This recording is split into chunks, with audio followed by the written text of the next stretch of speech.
Here's your wrestling news for December 3rd, 2021. And your headlines for today include: Beth Phoenix announces she is leaving WWE NXT. Graphic photos of Cody Rhodes back after AEW Dynamite flaming table spot, Mick Foley reacts. Major details of Triple H leaving WWE. Reason behind the major backstage altercation between The Miz and other WWE officials. Why Chris Jericho was attacked during AEW Dynamite this week. Fan video of Arn Anderson's scary fall off AEW Dynamite stage. Major spoiler for Becky Lynch vs. Liv Morgan match.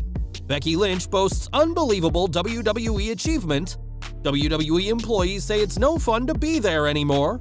Former WWE wrestler buys popular indie wrestling promotion. Booker T takes a major dig at CM Punk. Ric Flair thinks WWE should give Charlotte Flair a Roman Reigns push, and more. We are kicking off today with NXT 2.0 as the show has undergone some major changes in recent months, and now another huge shakeup is coming. On Twitter, NXT 2.0 commentator Beth Phoenix announced that she'd be stepping away from the announcer's desk, with this Sunday's War Games event being her final show she'll be commentating on. In her statement, the WWE Hall of Famer said that she will remain a part of WWE and is grateful to everyone who helped her, but is stepping away to spend more time with her family.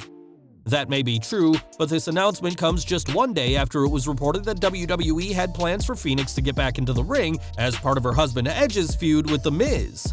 The plan is for a mixed tag match pitting The Miz and Maurice versus Edge and the Glamazon, and while we're yet to see Beth get involved in this story, we know that this Sunday will be her last night in NXT. On the latest AEW Dynamite, Cody Rhodes faced Andrade El Idolo in an Atlanta street fight that more than lived up to its name. The finish of the match saw AEW's chief brand officer Brandi Rhodes make her return to TV, dousing a table in lighter fluid and setting it on fire. Her husband then put Andrade through the table with a super reverse DDT to get the win, but Cody suffered some serious burns in the final spot. In backstage photos posted by AEW, Cody can be seen greeting his brother Dustin Rhodes, and you can see his back covered in welts, cuts, scars, and burnt flesh. Another photo shows a trainer tending to Rhodes' back, but there's currently no word on how Andrade is doing.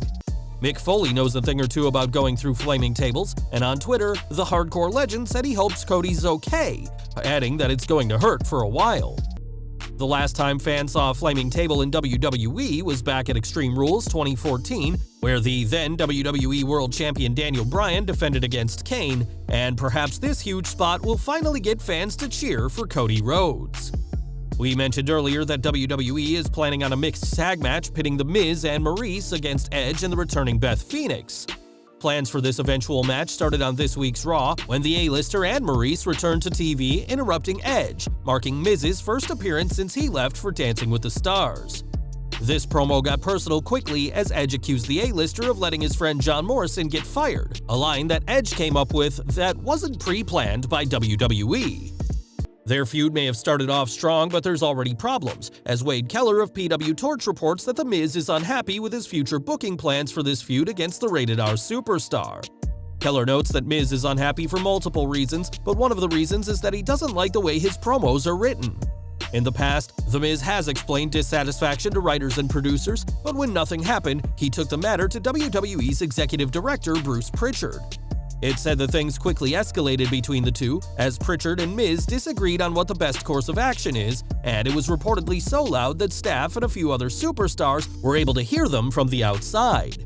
We don't know what exactly was said, but The Miz is clearly unhappy, though it's worth mentioning that the situation reportedly ended well despite this loud argument. The Miz may be a WWE veteran and the only two-time Grand Slam champion, but many of his biggest feuds, from John Cena to Damian Priest, have seen him be fodder for another star, and now it looks like the A-lister is getting tired of being treated this way by a company he's always been loyal to. Back to NXT 2.0, as the Gold brand had once been a passion project of Triple H, earning him another accolade to his incredible career, but now the show's biggest decisions are overseen by his father-in-law, Vince McMahon. Ever since the game lost control over NXT, there's been reports of tensions between him and McMahon, and there was even a rumor that, given his ongoing hiatus following emergency surgery, that Triple H was planning on leaving WWE to forge his own company.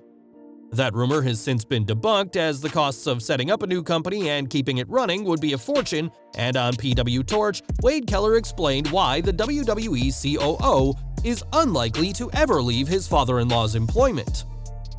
"I was told by somebody in WWE not too long ago that Hunter is not going anywhere. They are familiar enough with the Stephanie Hunter-Vince dynamic that Hunter can't cash out and just leave without it affecting the family dynamic in a way that was just more negative than something Triple H would do. That could change and that person could be wrong, but their hunch was Hunter is either going to work in WWE or not, but not work against them in the pro wrestling business." Triple H's cardiac event was said to have been, quote, very, very, very serious, and it may be a good while before we see him on TV again, but that day will come eventually, as the game is staying with WWE for life.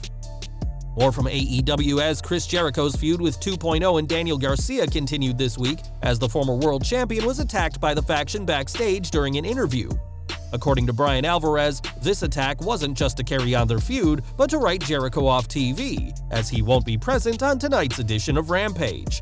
Instead, Jericho will be touring the United Kingdom with Fozzy, and fans will have to wait until next week to see his feud with 2.0 continue. Jericho suffered a kayfabe attack on Dynamite, but Arn Anderson had a much worse time as he fell off the stage during Cody Rhodes' entrance. This wasn't a planned spot, but occurred when Cody was making his entrance for the Atlanta Street Fight, and while the live broadcast only caught part of the accident, a fan video on social media shows the whole thing. Andrade's manager Jose was about to attack Arn when he took the fall, but rather than landing on the arena floor, it looks like he landed on a platform above the floor, so this incident could have been much worse.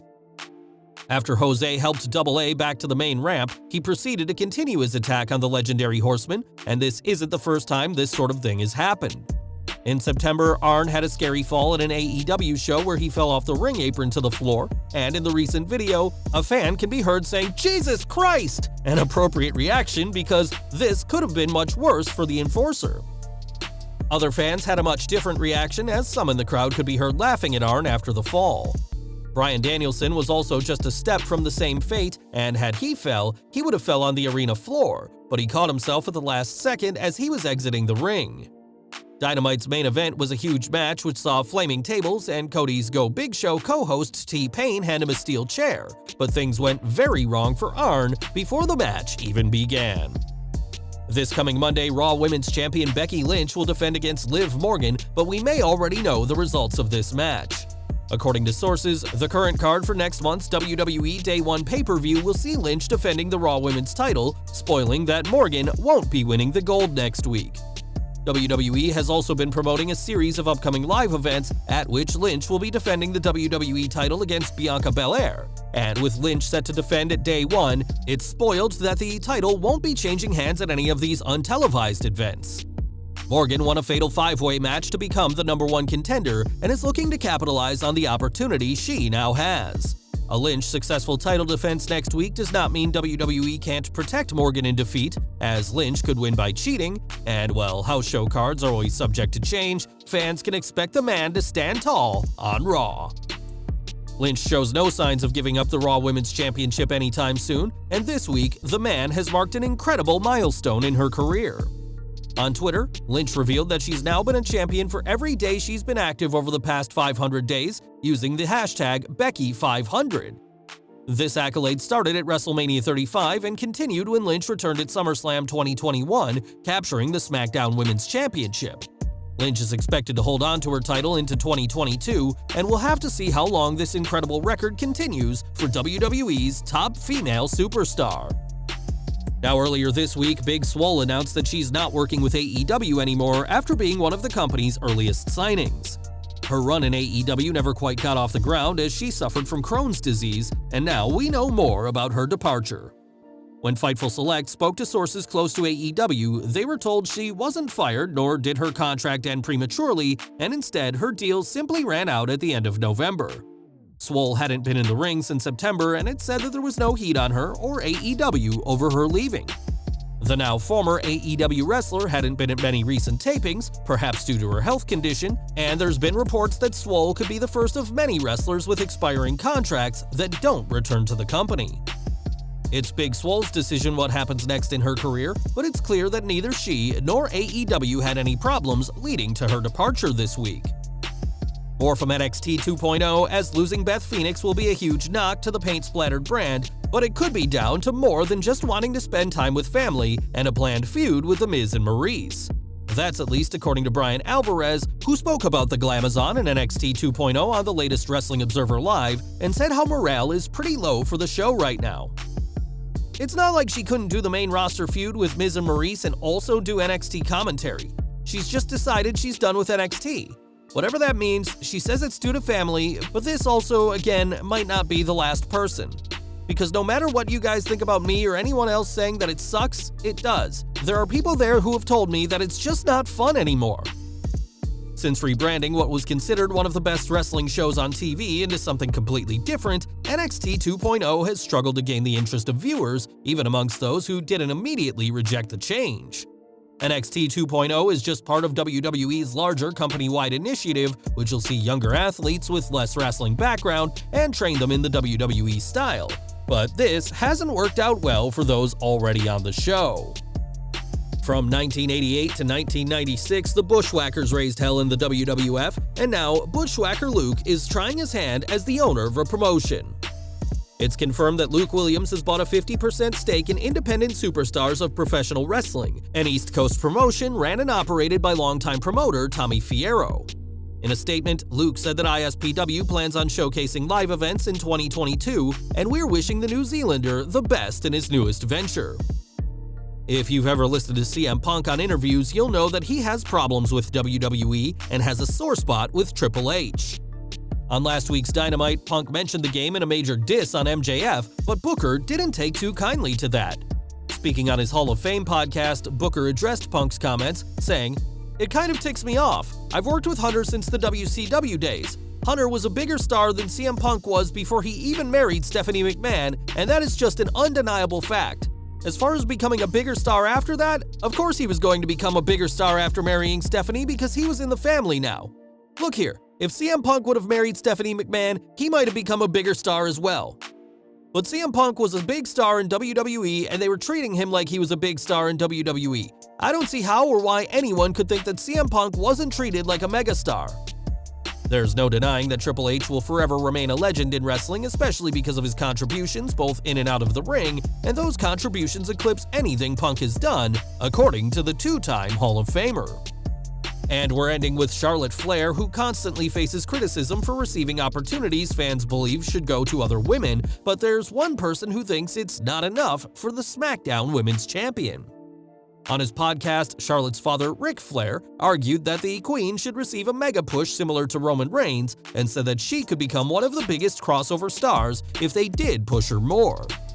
As the reigning SmackDown Women's Champion, a Women's Rumble match winner, and the most decorated champion in WWE's women's wrestling history, it's hard to think how WWE could push Charlotte more, but what do you think of this? Let us know in the comments.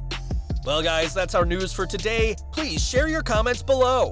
Also hit the like button, subscribe to our channel, and hit the bell icon to receive all notifications. And as always, thanks for watching.